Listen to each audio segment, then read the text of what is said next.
Hey guys, so I'm back with part 2 of my video about being in the broom closet. So, I have some more ways that I'm going to share with you that you can hide your practice. Let's start off with some divination methods. First off, we have just a regular deck of playing cards instead of tarot cards. If this is the way that if tarot cards are how you want to be able to do divination, but you aren't able to because it's not safe or you're just not ready for that yet, playing cards are a great way to get started. There's 4 different suits in a regular deck of cards, so each one can have their own meaning. Like spades and clubs could be yes or no, and diamonds and hearts could be whatever the spades and clubs aren't. So, like the diamonds and hearts could be yes, spades and clubs could be no. And after you shuffle them, you draw a card, and that's your answer to a yes or no question. Or, each one can have its own meaning. Like hearts can be about love, diamonds, because they're valuable, can be a sign about money. There's a bunch of different ways, and you can even assign your own meanings based off of how you feel about the card. It's not always going to be the most accurate, depending on how you do it, but there's still plenty that you can do with the regular deck of cards to do divination.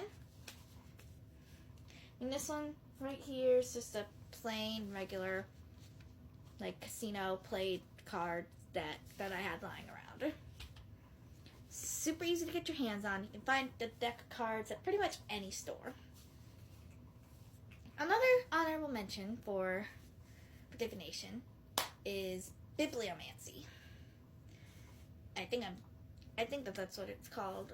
But you find a book and you open up to a random page and you select a random part on the page based off of what your intuition is telling you.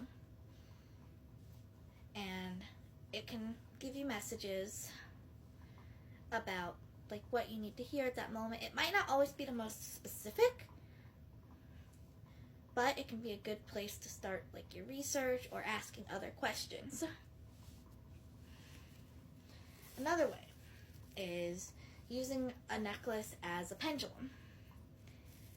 Pendulums can be used for simple yes or no questions, or for, I guess, people like to call it the keyboard method. Not really sure how that one works. I haven't looked into it too much because I usually just use the yes or no for pendulums. But there's a bunch of different ways that you can use them. But you can use a regular necklace. This is just a plain necklace that's shaped like an owl. It has a little cotton bow in the middle that you can put essential oils on. So it's super simple. I always do away and towards me for yes, and then side to side for no. That's how I've always done mine. You can do it however you want. You could do it away and towards you for no, and side to side for yes if you feel like it. And occasionally, I will get a diagonal. Not quite up and down, but not quite side to side. And I always count that as a maybe.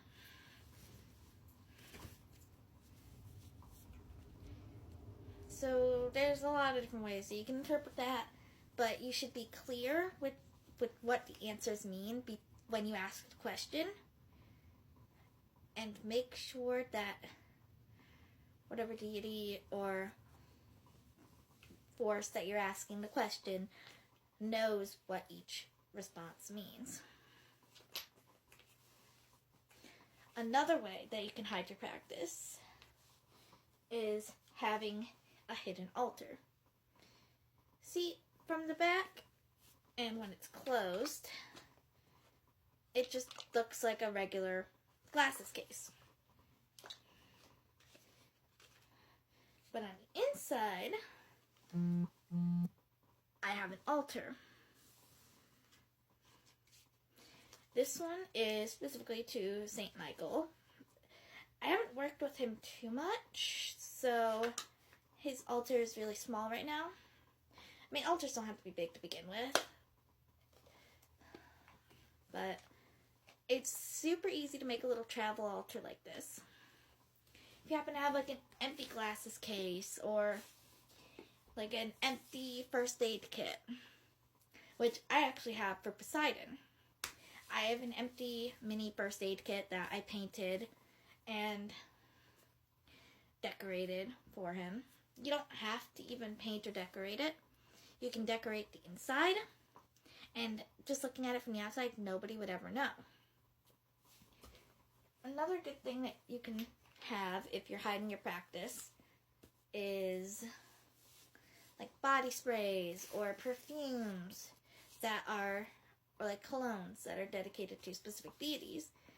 And like on days that you're honoring those deities or using whatever intention you have behind that spray, because you can always base it off like the scent that it is and figure out which intention you want to put behind it.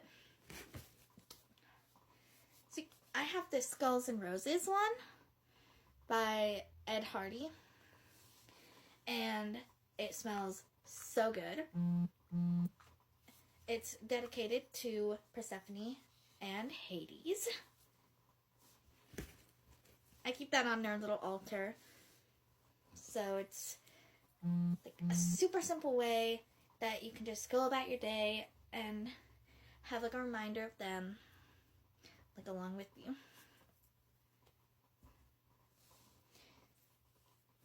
And next we have some essential oils. You can use these for spell work or like for offerings for deities. There's a bunch of different things that you can do it. While essential oils are not as potent as the herbs themselves, they are still a good alternative if you can't openly have the herbs. I mean, obviously in my last video I mentioned kitchen witchcraft and how nobody would know if you're cooking with intention, which still stands true. But if you're not able to do that, then a lot of different places have essential oils. Some of my favorites that I have are cherry, lavender, cinnamon, and frankincense. And I also have this one that's supposed to remove jinxes. I haven't really used it too much because I've not had a reason to. But I sometimes use that to update my wards and protections, which I will make another video about. And I can also make a video about kitchen witchcraft if you guys are interested, going more into detail about what herbs have what intentions. And lastly, we have veiling. As you can see, I'm wearing mine right now, and it's super easy to disguise it. Nobody has to know that it's for protection or for a specific deity. Like, nobody has to know. They're super easy to find, and you can pass it off as just a fashion statement. I mean, if you're saying this as a fashion statement, you probably won't be able to wear it to work unless your workplace allows hats. But if you're wearing it like just out and about or in your own house, there's no reason that anybody should have any reason to suspect that it's a religious head covering. And that about covers it for this video. And I will get those videos about kitchen witchcraft and like a bunch of other stuff. If you guys are interested, just let me know what you guys want to know.